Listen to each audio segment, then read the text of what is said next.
Albínói einstaklingur sem hefur skerta eða alls enga framleiðslu af litarefninu melanín í húðinni. Þetta hefur líka áhrif á hár og augu. Þetta víkjandi einkenni sem segir okkur að til þess að fá þetta einkenni þá þurfum við að erfa það frá báðum foreldrum okkar. Það talið að 1 af hverjum 20.000 séu albínóar, en það alls ekkert allir albínóar sem eru alveg litlausir.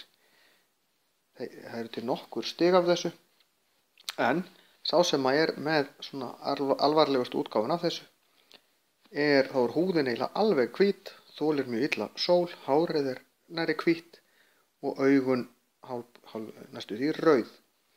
Og þetta getur haft áhrif á sjón, en það hins vegar mjög breytilegt og einstaklingsbundið hvað þetta hefur mikil áhrif.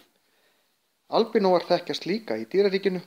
Þeir eru ekkert alltaf alveg alhvítir, stundum er bara partur af líkamanum hvítur.